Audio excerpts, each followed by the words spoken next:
Hey guys, how you doing? Welcome back to the Art House. So we're back for round two. Some of the guys in Discord today were saying, or maybe it was for the Facebook group, I don't know. They were saying we can't wait to see the next box opening. I told them I was waiting on new lighting. I got it here. It's making me go full albino. It looks like. So already probably one of the most pale Italians you've ever seen, and now this lighting's taking it to the next level. But the cards look good under the lights, I think. Hopefully they'll be a little bit improved. But what I wanted to do, all right, let's get into the deck box. Notice here I'm using a different playmat. I'll zoom out. We got the Frazetta card, or the Frazetta playmat, right? And people asked where I bought this. I actually got this from Inked Gaming playmats. This is not an official Sorcery playmat. Inked Gaming is the name of the website. I bought a bunch of these and I did a couple of giveaway events. I bought like, I don't know, 5 or 6 of these and five or six of the Death Dealer, which looks phenomenal too. Really amazing. Frank Frazetta artwork, obviously iconic, and it looks amazing on the playmat. So I did a bunch of giveaways, sent those to patrons and other folks that participated in referral contests and things like that. So thank you guys for helping me grow the community. So before we get into the new deck, I wanted to revisit one little thing here in the Earth deck that we looked at yesterday. All right, so I'm going to put that aside for a moment. And inside this incredible Earth deck, and you know, we could revisit the cards momentarily. Oh, the Spear of Destiny was on the bottom. I got to be careful with that one. I think that's going to be a cool collectible, even though it's in the Precon. And someone asked today, you know, what's the deal with the Precon? Can you get random cards in there? And the answer is no. It's not like a booster box, guys. It's a fixed set list, specifically designed by the company to introduce new players to the game. So it's a well-balanced card, or well-balanced deck. And the intent is to teach new players and afford you like a good entry into the game and a good play experience, right? To teach your friends and learn all the wondrous beauties and the fun in the actual gameplay. All right, and it's a great set. You get the 4 elemental avatars in the precons, and there's a lot of unique and elite cards in here, you know, so they're not like schlubby little cards, you know. Even the ordinaries are fantastic, but you got a great mix of unique, elite, exceptional, and ordinary, right? And amazing cards. So the cards look phenomenal. Let's see. Yesterday we looked at, and you know, I'm noticing a difference here too. And I touched base with Eric briefly, and he mentioned something that I was noticing when I was looking at the cards for the first time yesterday, is that I've seen a ton of sample cards. Very fortunate to have seen that, and even more fortunate to see a lot of original artwork from the many phenomenal artists across Sorcery. I'm probably in a pretty unique situation where, outside of Eric, honestly, I might have seen the most original Sorcery paintings of anybody, which is a tremendous honor. You know, just to see these works in person is just absolutely mind-blowing, especially for someone that values and appreciates art so much, and really admires just the tremendous talent of all the artists in the community. That's a talent I don't have. I had a friend who was very close to me in college. There was a phenomenal talent, and you know, he passed away very, very young. It was a real sad thing, and that that's kind of how I got my passion for art. All right. So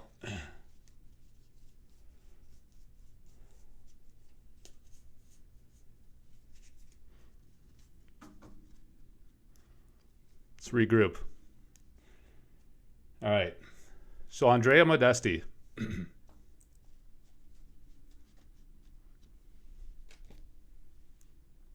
Incredible artist.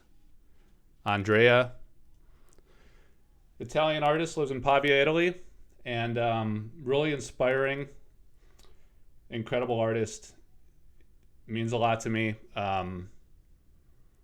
You know, getting to know him, collecting a few of his art pieces. So I wanted to revisit this card here. I'm getting virus scan warnings. And no, I don't want to scan now. So hopefully that doesn't torpedo this thing. So the Humble Village. This is, you know, one of the basic lands in the game. It's a simple card. It's a simple Humble Village, and I think in real life world of Andrea Modesti, he draws inspiration from his surroundings, and it shows. You know, there's passion. There's a story in this artwork. It means a lot, and it's just a beautiful scene. You know, a lot of sentimental value, and what I wanted to share here, I told Andrea that I would like to share his story on this artwork. And what he told me was very fascinating. So early on, and this was discussed in the interview with Jeff Menges, that one of his cards was done in portrait style like this. So this is a print that Andrea did. And when I was looking at his website, he had this print on there. And I noticed that it was in the portrait view, right? He also had one in the landscape view. And, you know, I got to talking about that. We did a written Q&A interview on collectorarthouse.com. And he told me the story of this piece, right? And it was a simple piece, you know, beautiful landscape in portrait style. And initially, there was nothing in the front here, right? So he put, I think this was actually a suggestion from Eric, if I'm not mistaken. I apologize to Andrea if I got the story incorrect. But what he suggested is that he needed like a focal point in the foreground here of the image to kind of balance the setting, right? So he put these two beautiful birds, you know, and they're just so nicely done, nicely colored, simple though, you know, and it really balances out the art piece. But as the game evolved, it transitioned into like an Atlas landscape view, right? So when you're playing the game and you have your Atlas in play here, you start playing other minions and things on top of the card, right? So you can play a couple cards there and you can kind of see what's going on if you stack it like that. It gives you a little more real estate to work with. All right? So I probably messed up the order here. No big deal. So he had the portrait view style painting, right? And then working back and forth with Eric, they evolved to landscape view. And now I'm really proud to show this. This is the original painting by Andrea Modesti. Absolutely gorgeous artwork. You know, I showed the Seagrave one yesterday. That's kind of like a fairly metal piece. But there's such beautiful diversity in this game. You know, you get the heavy metal album style. Let's zoom as much as we can. Appreciate all the intricate details here. And it absolutely blows my mind that someone has the talent to paint with this kind of intricate detail. You know, like all the brush. I don't know, guys. I'm not an artist. I don't have the talent. I'm not sure how difficult this is to do, but you just take a look and it just blows your mind. The phenomenal detail, the color, all the attention to detail, the vibrancy of it. It's just a gorgeous piece. And, you know, some of the guys in the Discord like to bust my chops that I don't have my works framed yet. I have a handful of paintings or so, let's say. And, yeah, second order thinking, guys. Joke's on you. I wouldn't be able to show this under the lighting today, under beautiful dual lighting, if this were framed up, right? Or maybe I would if I took it off the wall, but whatever. We all get to enjoy this piece. Gorgeous work by Andrea. I probably spent too much time. I'm 8 minutes in. We haven't even looked at a card yet. All right, but I just kind of wanted to share that. I promised Andrea I'd tell his story. I asked him for a print of this is just a print, guys, of the portrait view, and told him I'd tell the story of how that piece evolved. So there you have it. All right, let's pick it up here. All right, so we have the Earth deck.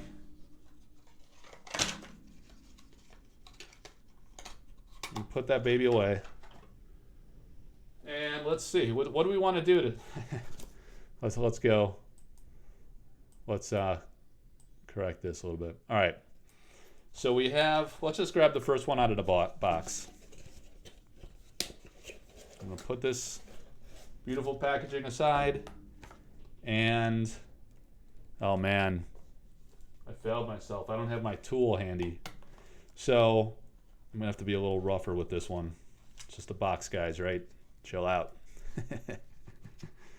All right, so I got it. I creased the box a little bit, but the show must go on. It's too important. All right, I wanted to share the deck. And this is the beautiful Avatar of Air by wonderful French artist Severin Pignot. Look at that absolutely gorgeous artwork. So in the Kickstarter pledges, there were 4 top tiers, right? And one of those was fortunate enough to select this beautiful art piece and owns the original for this. Fairly large size in canvas, from what I understand, all 4 pieces. So that's phenomenal. Lucky him. Congratulations. And here's the deck. So here goes nothing. You know, it's interesting. This was kind of like loosely wrapped, which isn't a big deal. It seems fine, but it just opens right up. I struggled to open one of the sample packs one time on camera. Those of you who've been around know the story, but yeah, this just slides right off, right? And then you're ready to go. All right, so let's take a look. Let's get a little better zoom.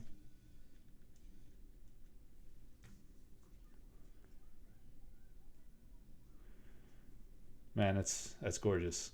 All right, so we have the Avatar of Air, your avatar of soaring ambition. The type line text, so much personality in this, so much flavor. Oh wow. So here's the cool thing about this, guys. Like, I don't know what cards are in each of the Precon decks.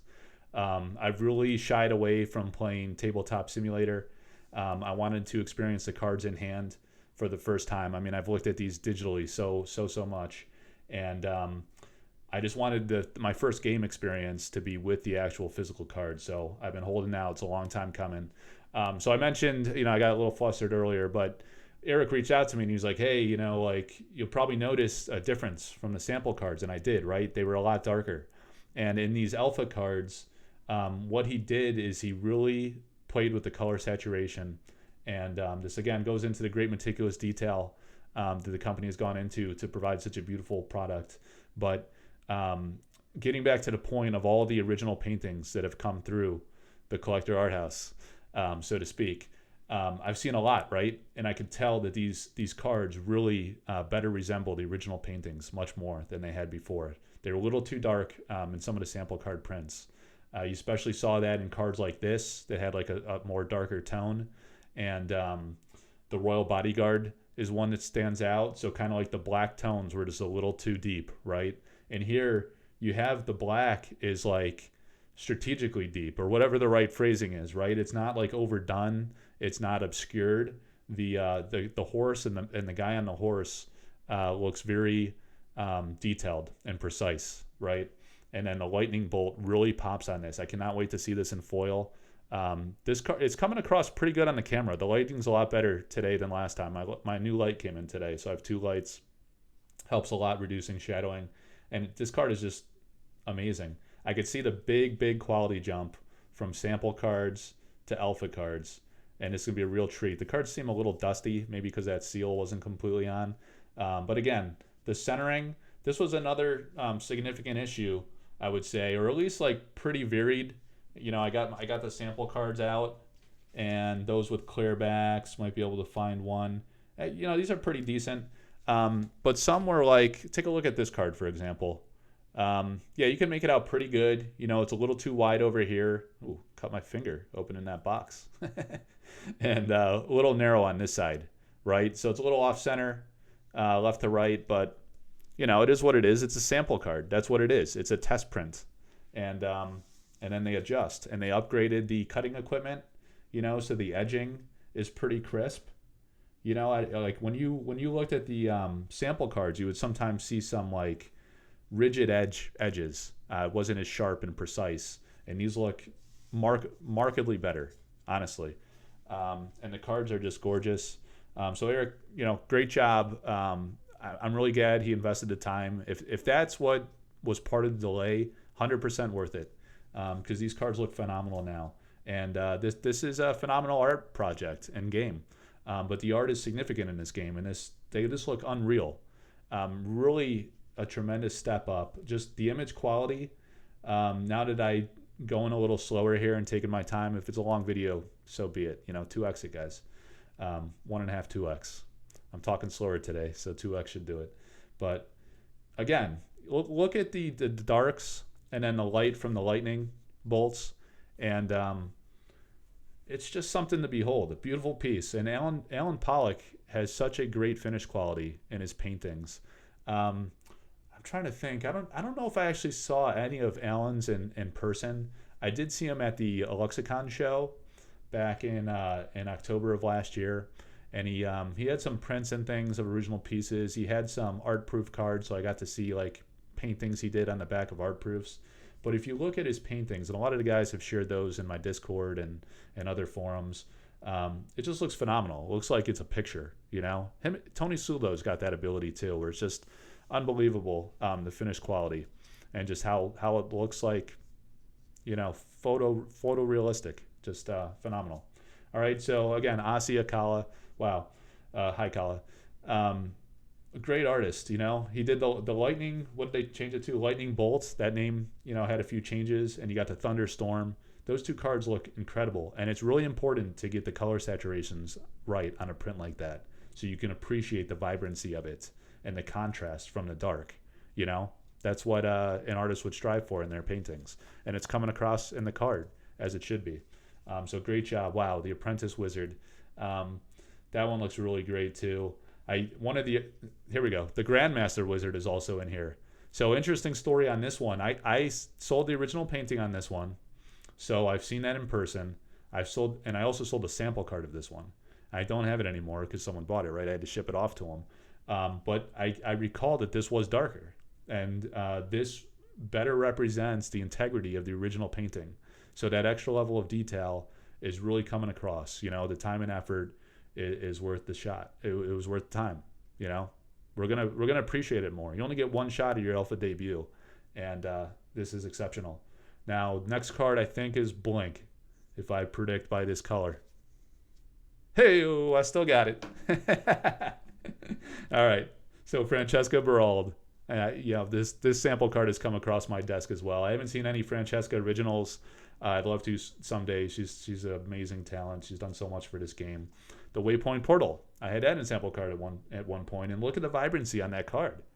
That just looks unreal. Jeff Easley is never wrong. You know, a legend. D&D artist. Magic the Gathering. Sorcery. You know, the big three. Can I say that yet? Without people jumping on my throat? The big three. Sorcery, guys. Oh, here we go. Mikhail Nagypal. So this is called the Paradola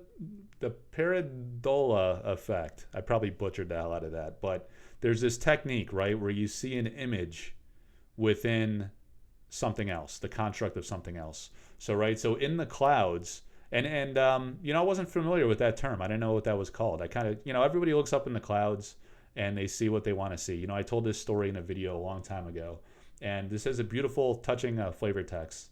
And it says, children sense beings that we cannot in innocence. No, I butchered that. Let me try that again. Children sense beings that we cannot in innocence seen what wisdom forgot. You know, and that tripped me up because I want to say that might have changed a little bit. I'd have to go through the old print files or like the sample cards that I used to have and that I have since sold. But what that effect means is that in the clouds, you see this distinct spirit, right? And at first when I saw this card, when I saw it digitally on a computer, I didn't recognize that. But when you see this in the card, the blue is deeper. You know, this has changed as well. And again, the color is just so well done. And that's such an important thing in printing. You know, if you've ever had playmats made or prints made, I talked to Brian Smith about this, one of the tremendous artists of Sorcery. You know, all things aside with that wacky Pudge Butcher. Brian knows I'm messing with him. But no, his art's like phenomenal. He's done a ton of tremendous pieces for this. And we were talking about, you know, the frustrations with prints. He did some hand embellished prints that he offers on his website. You can go look him up, Brian Smith. And, you know, sometimes you send it to the printer and what you get back doesn't at all look like what the original did. So there's sometimes some back and forth that's necessary. And they clearly went the extra mile for this game. It just looks really great. All right, so Cloud Spirit, that's a special one. from Mikhail Nagy-Paul. Oh, and we got some more Jeff Easley art. Spectral Stalker. Man, another phenomenal artwork. So much detail, so much color. It's really beautiful. And the interesting is, when I talked to Jeff Menges a few days ago, he was telling me, you know, when you see original painting, you really see a lot more of the detail when you see it up close. That's very true.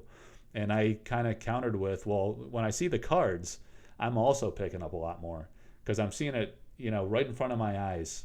And I could take a look at all the different pieces. I go to read the title, the type line text, the card mechanic, the flavor text, and your eyes coming all the way down from top to bottom and appreciating the full artwork and the full scale, end to end, corner to corner. And there's a lot going on in this piece. Like I had the sample card and I still didn't notice some of these things. Like the background and the sky and the moon lurking out through the break of the clouds. This building here, let me hold it a little closer. The spectral stalker kind of like emerging from this wooden structure or building or whatever this is. Man, there's a lot of creativity there, you know, and it's kind of like textured kind of ambiance. You know, I don't know if I've seen this one in full art. I'm really curious what's under the text box here to see more of this and what kind of colors he used under here. But it's a little looser down here in the lower left, and then just great like detail and precision up in the clouds there creates a lot of nice contrast that really balances that piece well. The Dead of Night Demons. Now this one was super dark as a sample card, and oh, see, that looked like a scratch and it was just some dust that was on the card. So that looks really great. Mikhail Nagy-Paul, he's got a lot of interesting artwork. Great diversity of work in this game. Maybe one of the most vastly diverse across his portfolio of sorcery, I want to say, because he's done the beautiful landscapes like Sinkhole, and then he has pieces like this that are markedly darker. Oh, got a lurker. All right, The Headless Haunt by Jussi Pilkus. Wow. And the line quality, you know, Eric selected him. I've mentioned this before because the great Quentin Hoover from early MTG days has since passed, and Eric was looking for someone that could pull off like a line quality, different stylistically, but the detail that Jussi brings is super unique to this game compared to other artists. All right, beautiful artwork, The Snow Leopard from Lindsay Crumette. Wow, that's a great one. Simple, ordinary beast, but far from ordinary artwork. Great one. The beautiful plumed Pegasus. Now, if you go to the Collector Art House and go to the Behind the Art page, there's a wonderful story about the plumed Pegasus that dates to the very early alpha days of Magic the Gathering. So Melissa Benson told me this story. Thank you very much, Melissa. Sorry I didn't use your playmat tonight. And she told me that this was inspired by a concept sketch that she had for Mesa Pegasus in early Magic. And she went back and forth with Jesper Murphos. I've been out of touch with the Magic scene, guys. I'm sorry, I'm butchering names. And you know, that piece wasn't used. It transformed into something different, and she said that, you know, and that was the right call at the time. She agreed with the decision, but she found a way to, hey Maddie, she found a way to use that piece 30 years later, and here we are in Sorcery, and the Plume Pegasus is a gorgeous classic artwork by Melissa. Gadu. So Gadu Duaso, this is the first Gadu piece I've seen in Alpha. And again, phenomenal color. The lightning was really pulled off wonderfully in this game. And we have the Spiral Lich by Vasily Ermolayev. Hey Zach. Hey Jack. How you doing, bud? Sleepy time. Okay. You go with Manny. Get ready. I need 5 minutes. What's that? These are cards. Oh. You want to look at this one? Oh, this is a play mat. All right, bud. All right. Bedtime. All right, the Spiral Lich. Let's move it along a little quicker. We got the Kite Archer by Vincent Pompetti. Wonderful artwork by Vincent. That's a classic. The Roaming Monster, an ordinary monster from Out of the Blue. So as the story goes, the Out of the Blue was a coincidence that the blue's in the background, and the type line text came later. So really cool by Jeff. We got the Midnight Rogue by the wonderful Elvira Shakarova. How you doing, Elvira? We got Adam Burke, Peregrine Apparition. So Adam Burke, I think he only has a few pieces. I want to say he's done 5 or 6, but like they've been kind of in and out of the tabletop simulator. I'm not sure how many actually land in alpha, but there's at least 3, I want to say. And that's a really cool one. I actually know the guy that owns this one too. I've seen this one in person, and not because I sold it to him, but because just coincidentally, he's close by, and I saw his pieces, guys. I don't know if you guys know who owns it, but I've seen it in person. It's gorgeous. All right, Sling Pixies by Vasily Ermolev. One of the pieces that were included in the collector tier from Kickstarter. This is another wonderful artwork by Vasily. Such a creative guy. There's a little building here that's covered up by the text box. So again, I can't wait to see this in foil and in full art on the back. That's going to be a really special treat. I mean, Vasily is just so unique, so much different than all the other artists. Just the use of color and just kind of like the vibe of his artwork just stands alone, you know, in a great way. Really love his stuff. Skirmishers of Mew. Is it Mew? Vincent Pompetti again. Classic, man. Vincent's so good. He works all in watercolor, as you can see. Probably comes across in the card. So you have like medium diversity in the game. A lot of artists use different techniques: colored pencil, watercolor, acrylics, oil painting, canvas, paper, crescent board, all types of different things, all types of different sizes. And Vincent's watercolor all the time. I think he works in watercolor, and it all looks great. The Nimbus Gin. You're kidding me. Oh man, I'm gonna have to. Oh man, I got the original. Go back and watch my first box opening. What? The original painting. Yep, the Nimbus Gin. Remember the Nimbus Gin, bud? This guy, you love the gin. He wants it on his bedroom wall. That's an elite spirit of turbulent terror. Yeah, I know, bud. All right, we got The Nightmare by Drew Tucker. And I shared these images with Drew. Can you go get ready? With Maddie? I'll come get you in 5 minutes, okay? Okay. All right, thanks, buddy. Bye. Go by your face. All right, Nightmare by Drew Tucker. So Drew showed me the original painting of this one, and it's absolutely phenomenal. I actually still have this sample card, and we'll see that maybe in the coming weeks. Incredible card. There's this wizard right here, guys, that's kind of like lurking in the back that you won't probably pick up your first time seeing this artwork, but that's really cool. I think it's, oh my gosh. All right, Devil's Egg, another sample card I've seen. Another card that I think was a little too dark, honestly, and it's been fixed, and it's been righted. And go look on my website, go look at my interview with Brian Smith. Go look what's to the left of this Devil's Egg. There's something a little off screen. They had to zoom it a little bit to make it a more pronounced focal point, I think, as appropriate for a game piece in the game. But there's something really cool there that Brian did. You got to go check out. The Doomsday Device, absolutely iconic. Elvira Palakowska, thank you for doing this artwork. This is very special to a lot of people in this game. And again, go check out my old videos. Look at the crossover artwork concept that Kyle Calazans did with the Ryle Dramdary and the Doomsday Device. Super creative, super fun and cool. The Lone Towers by Mikhail Nagypal, exceptional. I'm not gonna edit out my kids, guys. I don't do editing. Sometimes I'll put in like a little explosion meme or something, but yeah, I just roll with it. No script, no editing. Dark Tower. So the towers are all beautiful. Again, go look on my site, Behind the Art Stories. These are all real life pieces out there in the world. We got Mountain Pass by Marta Molina. Gorgeous Marta. One of my favorite cards by Margaret Organ Keene, The Observatory. Beautiful landscape. Marta said this was inspired by an area in her home in the Seattle area. And it's just gorgeous color tones. Love that.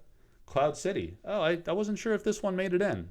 So that's another very nice one by Elvira Palakowska. There's another, I think, version of Cloud City. I think she did it actually. So she must have done two versions, and this is the one that Eric settled on. In some cases, that's happened where the artist has done multiple sketches or even multiple finished paintings, and they settled on one. And I think, yes, lurking here is another epic Dan Seagrave, Bottomless Pit. Again, Bottomless Pit. I featured this one. Yeah, you did. You did a good job.